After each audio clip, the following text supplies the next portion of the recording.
Assalamualaikum warahmatullahi wabarakatuh. Kami dari kelompok 7 akan mempresentasikan tugas bahasa Indonesia yang menjelaskan tentang paragraf. Sebelum masuk ke materi, izinkan kami memperkenalkan diri. Yang pertama ada Ahmad Renzen Hardowo dengan NPM 023. Yang kedua ada Desi Vinadia dengan NPM 001. Yang ketiga ada Fidari Fatma dengan NPM 130. Yang keempat ada Muhammad Lingga Rakatama dengan NPM 100. Yang kelima ada Rahul Rizky Febrial dengan NPM 091. Yang terakhir ada saya sendiri, Willy Farija Putra, dengan NPM 072. Apa itu paragraf? Paragraf adalah suatu gagasan yang berbentuk serangkaian kalimat yang saling berkaitan satu sama lain. Nama lain dari paragraf ialah wacana mini. Kegunaan dari paragraf adalah untuk menjadi penanda dimulainya topik baru dan memisahkan gagasan-gagasan utama yang berbeda. Penggunaan paragraf memudahkan pembaca untuk memahami bacaan secara menyeluruh. Panjang dari satu paragraf adalah beberapa kalimat. Jumlah kalimat dalam paragraf ditentukan oleh cara pengembangan dan ketuntasan uraian gagasan yang disampaikan. Jumlah kalimat di dalam paragraf dapat menentukan kualitas dari bacaan. Paragraf gagasan utama yang terletak dalam kalimat topik. Selain itu, terdapat kalimat penjelas yang memperjelas kalimat topik. Kemudian ada ciri-ciri paragraf. Yang pertama, paragraf menggunakan pikiran utama atau gagasan utama yang dalam kalimat topik. Yang kedua, setiap paragraf menggunakan satu kalimat topik dan selebihnya merupakan kalimat pengembang yang berfungsi menjelaskan, menguraikan, dan menerangkan pikiran utama yang ada dalam kalimat topik. Yang ketiga, ada paragraf menggunakan penjelas atau gagasan penjelas yang dinyatakan dalam kalimat penjelas. Kalimat ini berisi detail-detail kalimat topik. Kemudian ada juga fungsi paragraf, yaitu yang pertama untuk mengekspresikan gagasan tertulis dengan memberi bentuk suatu pikiran dan perasaan ke dalam serangkaian kalimat yang tersusun secara logis dalam suatu kesatuan. Yang kedua, menandai peralihan atau penggantian gagasan baru bagi karangan yang terdiri dari beberapa paragraf. Ganti paragraf berarti ganti pikiran. Yang ketiga, untuk memudahkan pengorganisasian gagasan bagi penulis. Yang keempat, untuk memudahkan pemahaman bagi pembacanya. Selanjutnya yaitu macam-macam paragraf. Yang pertama yaitu paragraf deduksi, yaitu atau disebut kalimat topik pada awal paragraf. Kalimat topik pada awal paragraf pada umumnya berisi pikiran utama yang bersifat umum. Kalimat selanjutnya berisi pikiran penjelas yang bersifat khusus, disebut kalimat penjelas. Isi kalimat ini berupa penjelas, uraian, analisis, contoh-contoh, keterangan, atau rincian kalimat topik. Contohnya bisa dilihat di dalam slide. Selanjutnya yaitu paragraf induksi atau kalimat topik pada akhir paragraf. Paragraf ini diakhiri oleh kalimat topik dan diawali dengan kalimat penjelas. Artinya, paragraf ini menyajikan kasus-kasus, contoh, penjelasan, keterangan, atau analisis lebih dahulu. Barulah ditutup dengan kalimat topik. Dengan demikian, paragraf ini menggunakan penalaran induktif. Contohnya bisa dilihat di dalam slide. Selanjutnya adalah paragraf kombinasi. Kalimat topik dalam sebuah paragraf pada hakikatnya hanya satu. Penempatan kalimat topik yang kedua berfungsi untuk menegaskan kembali pikiran utama dari paragraf tersebut. Namun demikian, penempatan kalimat topik pada awal dan akhir paragraf berpengaruh pada penalaran. Kalimat topik pada awal dan akhir menyebabkan paragraf bersifat deduktif-induktif. Contoh paragraf kombinasi adalah seperti di bawah, pada bagian bawah slide. Paragraf penuh maksudnya paragraf penuh dengan kalimat topik. Seluruh kalimat membangun paragraf sama pentingnya hingga tidak satupun kalimat yang khusus menjadi kalimat topik. Paragraf ini sering dijumpai dalam uraian-uraian yang bersifat deskriptif dan naratif, terutama dalam karangan fiksi. Contoh paragraf penuh adalah seperti bagian bawah slide. Berdasarkan posisi dan fungsinya paragraf terbagi menjadi 3. Paragraf pembuka. Paragraf yang berperan sebagai pengantar untuk sampai kepada masalah yang akan diuraikan.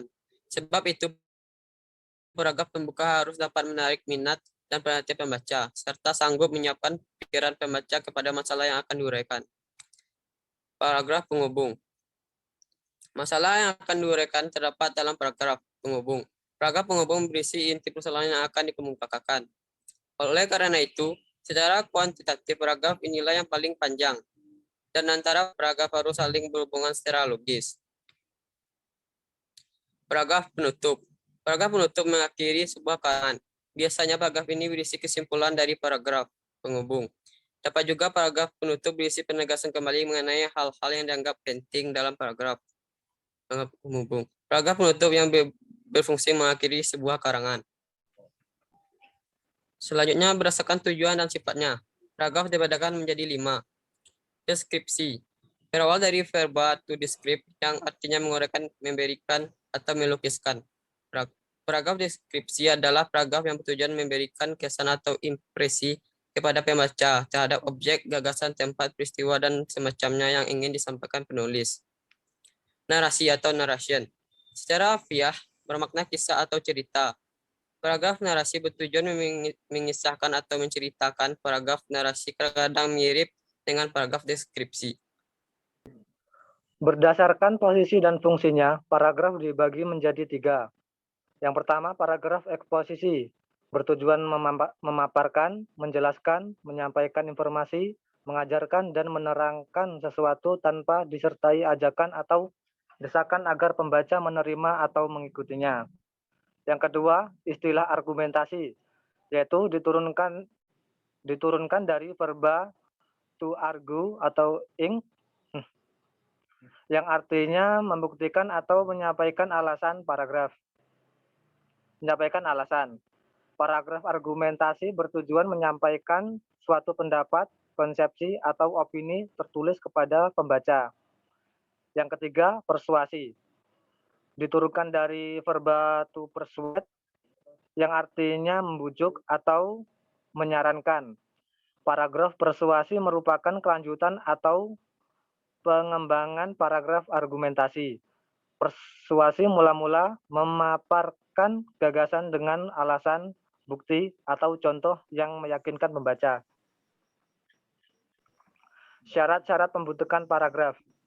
Dalam pengembangan paragraf, kita harus menyajikan dan mengorganisasikan gagasan menjadi suatu paragraf yang memenuhi persyaratan.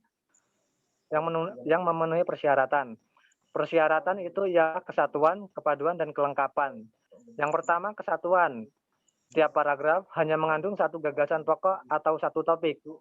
Fungsi paragraf ialah mengembangkan topik tersebut. Oleh sebab itu, dalam pengembangannya tidak boleh terdapat unsur-unsur yang sama sekali tidak berhubungan dengan topik atau gagasan pokok tersebut.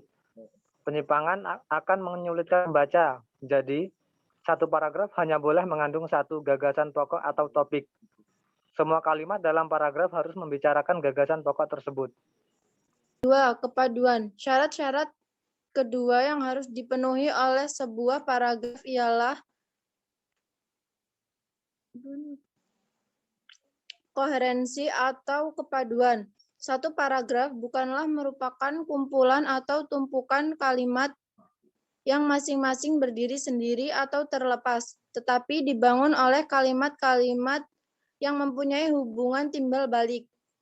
Pembaca dapat dengan mudah memahami dan mengikuti jalan pikiran penulis tanpa hambatan, karena adanya loncatan pikiran yang membingungkan. Urutan pikiran yang teratur akan memperlihatkan adanya kepaduan. Jadi, kepaduan atau koherensi dititik beratkan pada hubungan antara kalimat dengan kalimat. Kepaduan dalam suatu paragraf dibangun dengan memperhatikan A. Unsur kebahasaan yang digambarkan dengan 1. Repetisi atau pengulangan kata kunci. 2. Kata ganti. 3. Kata transisi atau ungkapan penghubung. 4. Pemerincian dan urutan isi paragraf. 3. Kelengkapan. Suatu paragraf dikatakan lengkap jika berisi kalimat-kalimat penjelas yang cukup untuk menunjang kejelasan kalimat topik atau kalimat utama. Sebaliknya, suatu paragraf dikatakan tidak lengkap jika tidak dikembangkan atau hanya diperluas dengan pengulangan-pengulangan. Terima kasih. Sekian yang dapat kami sampaikan. Saya akhiri. Wassalamualaikum warahmatullahi wabarakatuh.